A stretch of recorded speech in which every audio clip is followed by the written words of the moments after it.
Hi guys, today is the last day to apply for the case study contest at IIM Bangalore. So in case you want to apply, it's an individual participation. You can participate on your own. Registration fees is 200 rupees. Once you participate, once you join, students will be divided into the teams of 3 or 4 people who have to submit a one-slide solution for their case. Case will be given tomorrow, that is after 4th of March, or tomorrow maybe after uh, because we have extended the date. They have extended a date. So tomorrow, 7th of March, could be the last date for the submission of the for your division into team. So you will be divided into team and you can participate. Fine. So why you need to participate? Because of the tag name of IIM Bangalore on the resume. Yeah. See, you might have participated in the inter-college event at undergraduate level, but even though you're from IIT or you're from NIT, but participating in the inter-college engineering college event is not a huge impact. Here you're participating in the case study contest of IIM Bangalore. And if you are doing your MBA or if you're planning to do your MBA, there should be two pointers on your resume from IIMs. Participation in inter-college event winning or participation should be there on the resume. Alright, so today the last day. So please do apply in case you want to apply. Yeah. So the link, everything is given in the description box to participate.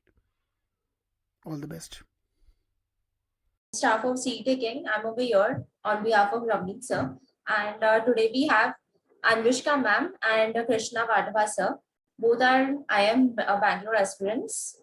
Anvishka ma'am, a brief introduction. She has completed her graduation from IIM Bhubaneswar, has worked for 2 years in Goldman Sachs.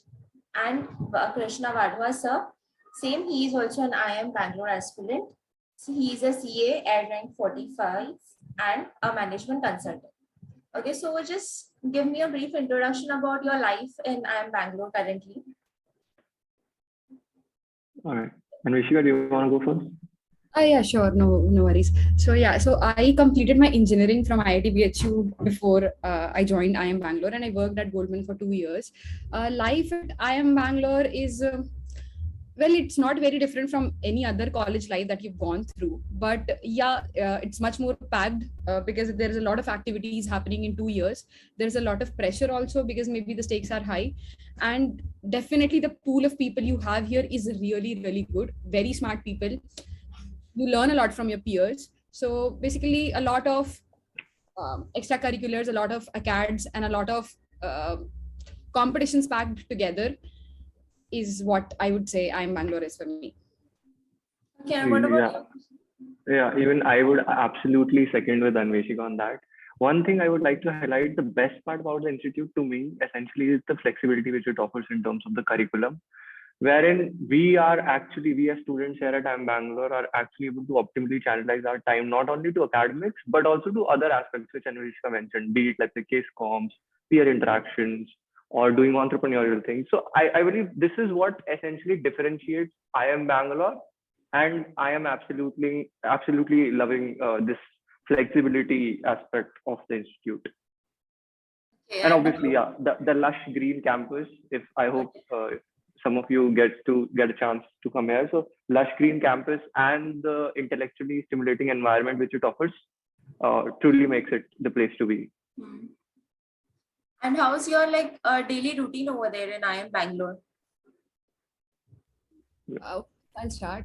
Daily routine is basically we have morning classes. Mostly when the classes are going on 9, we start, and the classes go on till about 5 or 6.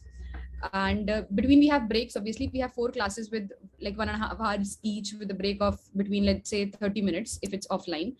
And then in the evening, you have a lot of assignments. There are extracurricular on the campus in terms of people pursue their hobbies, be it maybe through case competitions or be it sports for themselves, whatever you like. Like there are n number of clubs to join. So you definitely have those. Then you also have your assignments and group projects to work on, which keeps you occupied till a fair part of the night. And and that's how the day ends for me. Yeah, I would like to highlight a bit of brighter side.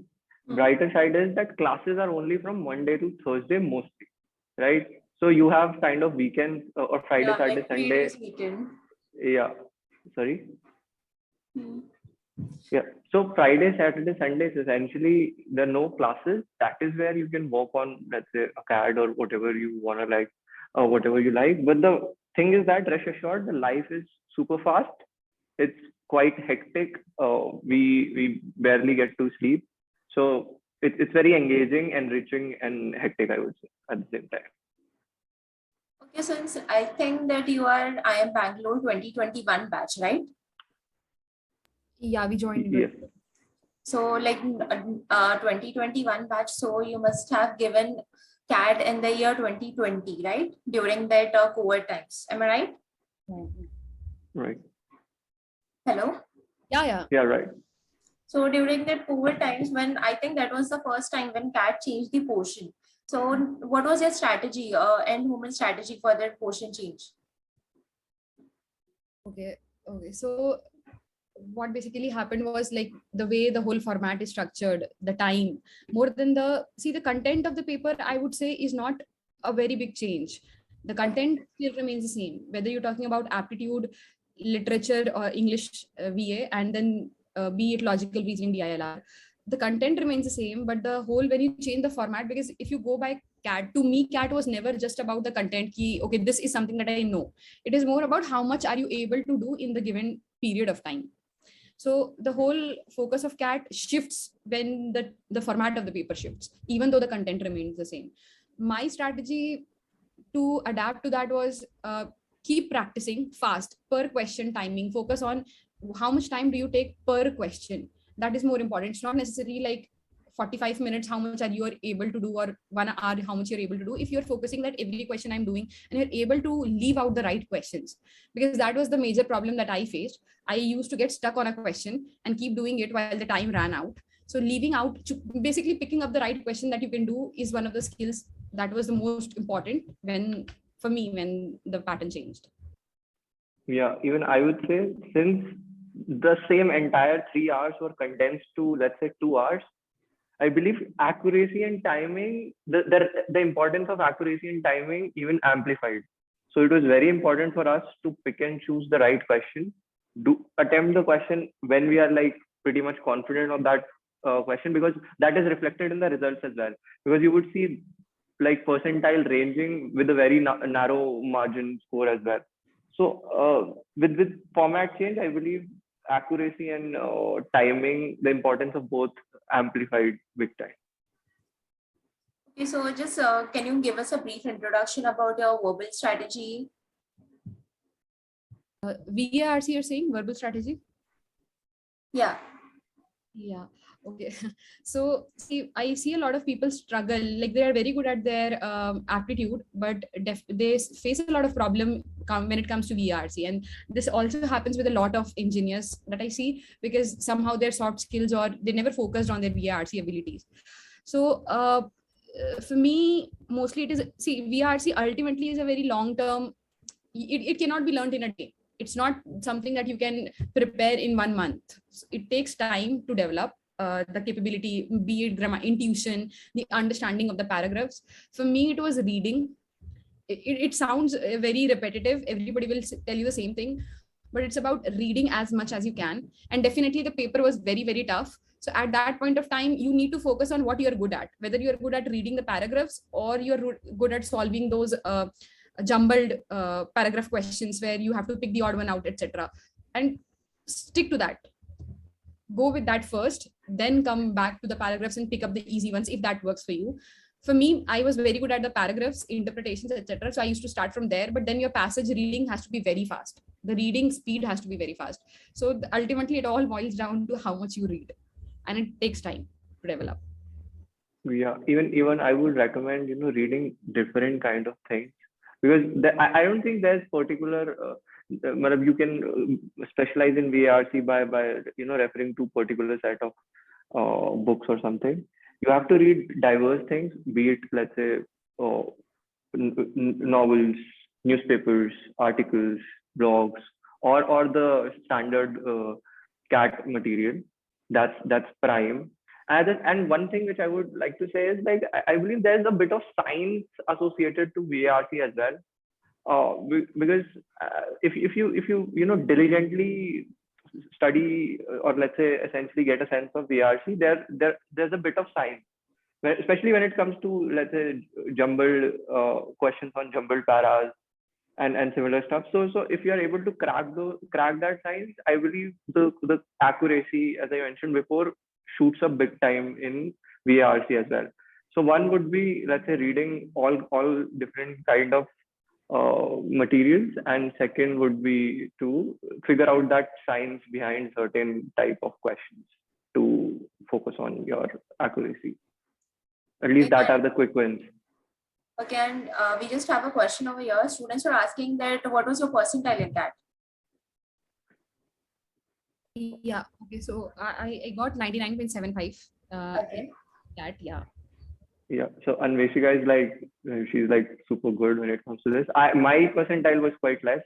I don't remember mine, but it was somewhere around 97. So mine was primarily profile driven, because Ahmedabad and Bangalore focuses a lot on profile. So my was more of profile driven, but my percentile was somewhere around 97. Yeah, this is I like to highlight, like most of us often focus on the percentile, and we think that if you get 100 percentile, you've cracked the code. I mean, it might sound a bit shattering your dream kind of a thing, but when it comes to CAT and selections to IIMs, it depends on your profile. No matter what anybody tells you, no matter what, it boils down to your profile a lot. It's not just going to be your percentile. It's not just going to be a job. It's not just going to be one thing. It is going to be a holistic overall view, like whatever you've done till now, how honestly and how well you've done it. So if you're thinking like 100 percentile is it and I should focus only on that, I would suggest no, it's not. And if you do not score 99 or 99.99, it is not that is going to decide whether you get a call or whether you get selected. It's going to be heavily driven on your profile. So work on that also. Okay, so like, would you like to say something about the GDPI conducted in while selections in IIMs? Because I think GDPI is still going on for IIMs. So just give a strategy for GDPI for students. Yeah, so GDPI, see, in our time, what happened was because everything was mostly online. So there was not a lot of GDPI happened. I think GD did not happen. PI happened. GDs in most colleges did not happen. And there was a written round, obviously the VAT happened. So, but while we were preparing, the whole point of GD or PI is mostly, see, GD you focus on, they'll be given a topic. So it's how you speak among a group, how well structured you can be when it comes to writing also, or when it comes to speaking also. So many people go on with a lot of points to speak in a GD, and they are mostly shouting it and making a fish market out of it. But when you are in a good GD, it is about your professionalism also, and what points you're going and what structure. So try to, if you start first, or even if you start in the middle, try to structure it. If the whole GD is going vary, like I have been sometimes, like in college also, we do a GD for placements, etc. So you're often told that if you see that there is no structure in the GD and people are going haywire, try to bring that structure into that GD. Like that would be one tip from my side towards the GD specifically. Badhava can add. Yeah, specifically relating to GD, I would say structure, as Anveshika mentioned, is very important. At the same time, quality, because people don't understand, it's about the quality. It's not about quantity. It's not about, let's say, you're making 5 arguments in a, let's say, 10-minute GD. Even if you're making 1 or 2 arguments, and those arguments are like quite powerful, the people who are on the other side of the table actually notices that. And that is what really matters. So you need to optimally position yourself. You cannot be too aggressive or too passive in GDs. You have to be like top with quality, and at the same time, as Anveshika mentioned, structure big time important. Like it has to be, everything has to be like structured. And if other people are not, as Anveshika mentioned, if you feel it's becoming a fish market, you be that person and try and bring that structure to the table, which would be highly appreciated and will enhance your chances to making it through the next rounds. Okay. So Krishna, there was just a question from a student that earlier you said that your profile was very strong. So I just want to ask you that if there is an average student, so what can the student do to make his profile strong? Can you just elaborate something on that? Right. I don't think IIM Bangalore found my profile to be strong, but yeah. So to be very honest, if you see, I had a very good academic background, or let's say enriched background, be it 10th, 12th, grad, post-grad, or my chartered accountancy as well. So that was one of the key drivers. Apart from that, work experience, as I believe Anvisha also comes from a very quality work experience background. So at times there are trade-offs for people to, let's say, choose between jobs or, let's say, sit home and study for CAT. I know it's very individualistic, but on a generic level, I don't think one should do that. Please pursue job if you're getting a good quality job, and don't bank entirely, let's say, or let's say having a career gap or something like that. That is important. And so coming to next, what's in your hand? I believe whenever I got free time, I used to write a lot. So I have my own blog. So you can talk about, let's say, these things in your interviews, which are quite, let's say, intriguing, or professors or whosoever are taking your interview finds very fascinating. So just see how constructively you can find your hobbies and actually pursue them. Even small things matter. Reflect back on your lives. I'm sure everyone has something or the other thing in their life. Just try and bring that onto the table. So I remember I did a lot of writing, blog writing. I was good at sports. My academics were always in check. My work-ex was good. What else? Yeah, all those things. Small things makes a big thing eventually.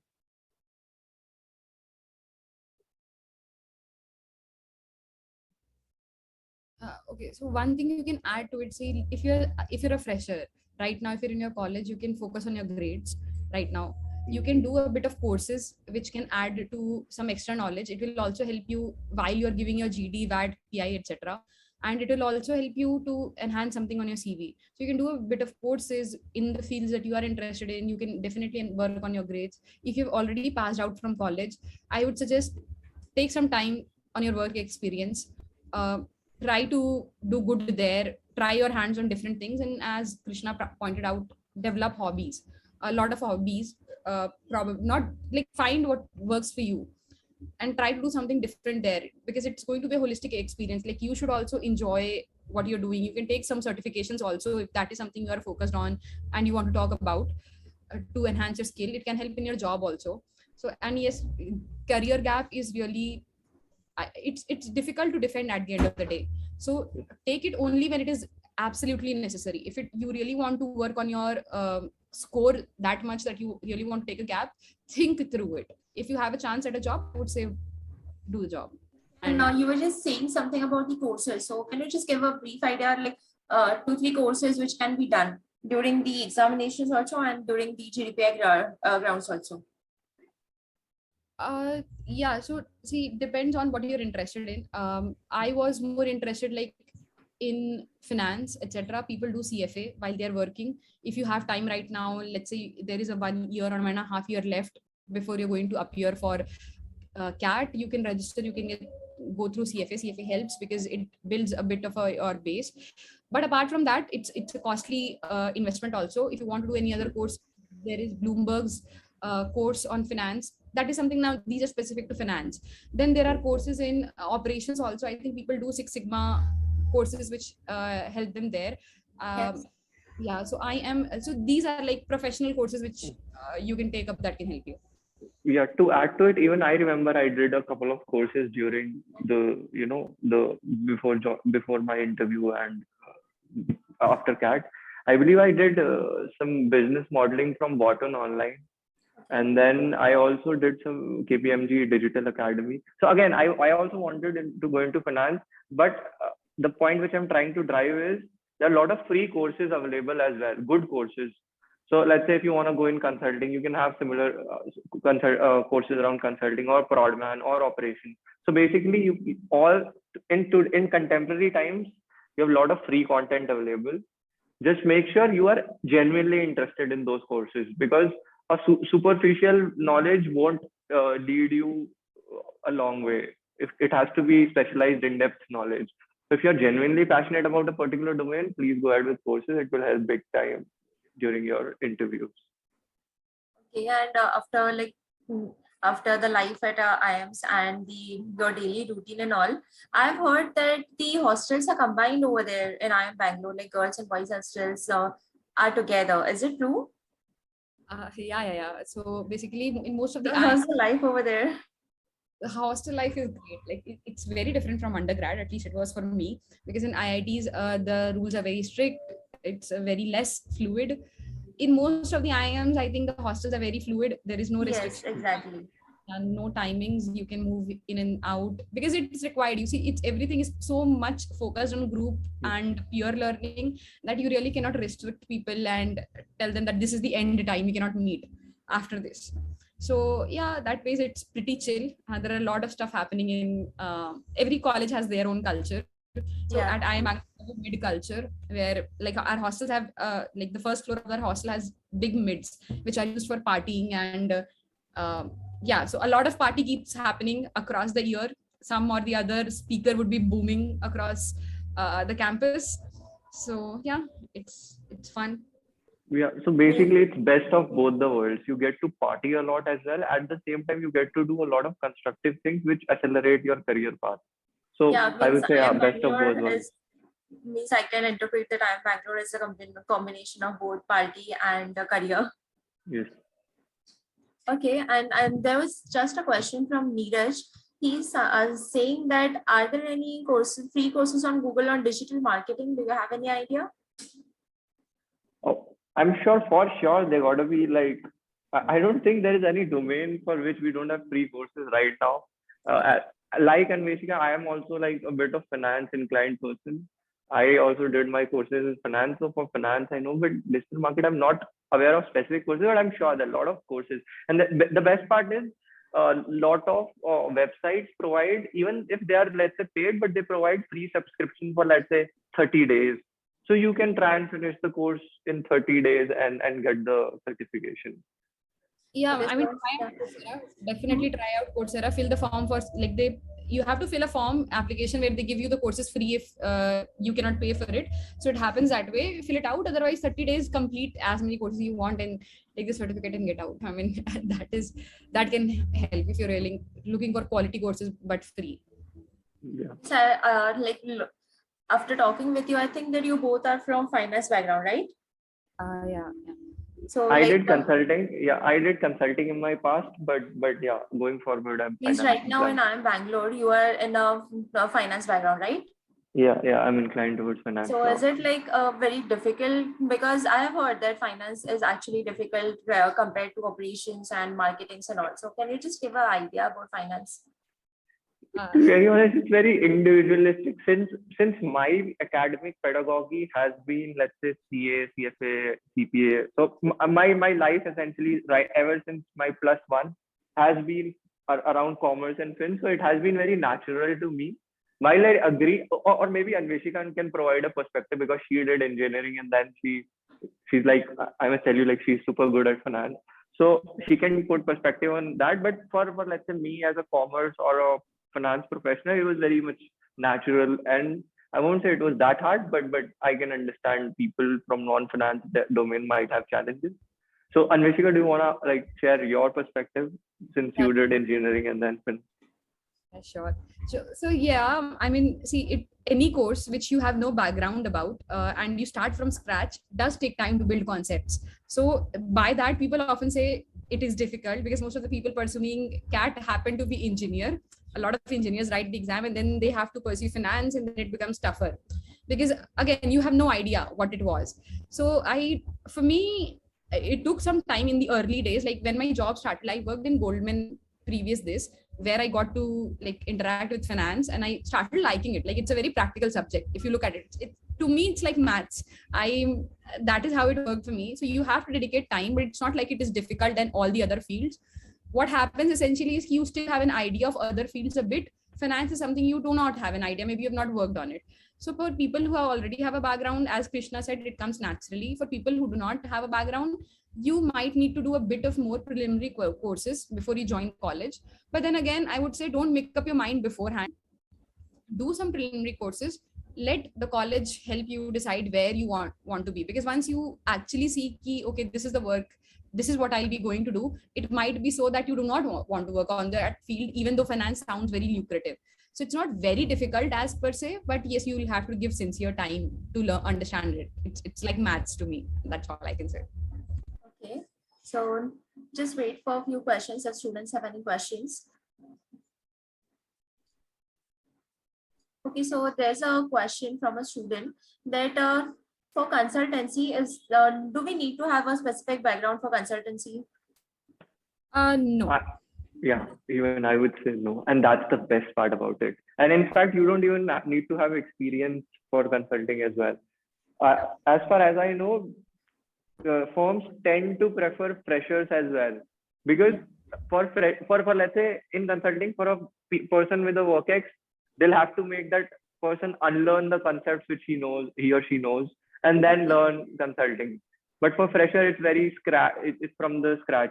So the best part about consulting is you don't need to have any particular academic background, any particular professional background, any particular work background. You could be from any background, and you could be like at any stage of your career. It's a good starting point always. Anveshika, please, you can start. Yeah, see, yeah, you can be, background doesn't matter. All that matters is whatever background you come from, you have done an honest job. That's it. Like it's a holistic profile that they're looking for. So I mean, focus on a lot of if you really are targeting consulting, then focus on a lot of different things. Sometimes they pick up the best, like even if you're the topper of the college and you've done nothing, they also get picked up. And a person who is an average but has done a lot of things in their life, they also get picked up. So they look for a mix of people. So make sure whatever you do, you're good at that. Baki to, yeah, it's there. Okay, so any suggestions or your advice you want to give to the current CAT aspirants? Yeah. So, Anveshika, please. No, Vadva, continue. No. So for CAT aspirants, as in for their interviews or for writing the CAT next year? Like both, for CAT 2022 and also the CAT 2021 students who have right now their interviews going on. Okay. For 2022 aspirants, one thing I would say is be consistent, please, because I don't think CAT requires a lot of hard work, but it requires smart work. As in, even if you put less amount of effort, but the effort is really quality and is consistent. Let's say, I don't know, CAT happens in November, and you start preparing from March, April, May, whatever, but every day, like without fail, every day, I believe that would be great and more than enough to crack CAT. Because that's my personal opinion. Consistency plays a big part, is one advice for CAT 22. Anveshika, for 22, you want to give some? Yeah, agreed 100%. That is it. No matter what job you're doing, where you are, even if you decide to give 1 hour every day, give 1 hour every day. Aptitude, because aptitude is a big part of CAT, and even VARC is aptitude. If you really look at it, it's logical. So you will lose touch if you lose practice. So keep practicing, guys. Everybody does the same. Please do not, one thing I would say to everyone, and I say to everybody, is please do not just practice questions without timer. You are not doing yourself a justice. If you're just solving questions, anybody can solve a CAT paper in 1 day. That is not the point. So yeah, like the timer is actually a big thing, because now they have reduced it to 40 minutes. Yeah. Okay. And for people who are sitting for interviews, one thing I would say is self-reflection. Be sure of whatever you have done in life, because it's very important. Sit and reflect back on your life. I'm sure, like everyone, even I used to think, oh, I've not done anything. A lot of things which popped up when I, thought about, so please self-reflect. And secondly, practice as many interviews as you can with different people. It gives you different perspectives. Let's say sitting with friends, just have a discussion, family, or let's say the coaching institutes. It's very important. So practice as many interviews, but at the same time, let me assure you, on the D-Day, you must be ready for surprise, because the actual interview is going to be altogether different. It's not going to be like exact replica of whatever you have practiced. There gotta be some unique element about it. So be ready for surprise, but at the same time, practice as many interviews as you can, and self-reflection is two things which I would say. To add to that, see, I like, from all the advice that people give you, reading newspapers and being updated, that is all good. You should do that. Apart from that, before your interview, like Vadva mostly covered it, before your interview, just have a sip of water, look at your form that you filled, see everything, and be prepared for questions on that. Smile. Just when you get inside, you should know that you know what you've written on your profile and you're confident about it. Be ready to say no, that I don't know this. Do not try to outsmart them. People are much more smarter who are sitting there. And so just be confident when, even if you know or don't know the answer, and just smile. Okay, Yeah, so absolutely. it's the time we should wrap up the session now, and it was actually good to have you both, and we will plan more sessions with you in future also. Okay. Thank you. Thank you. Yeah. Right. Thank you, Right. Anvisha and Likewise. Krishna. Likewise. Thank you. Thanks, everyone.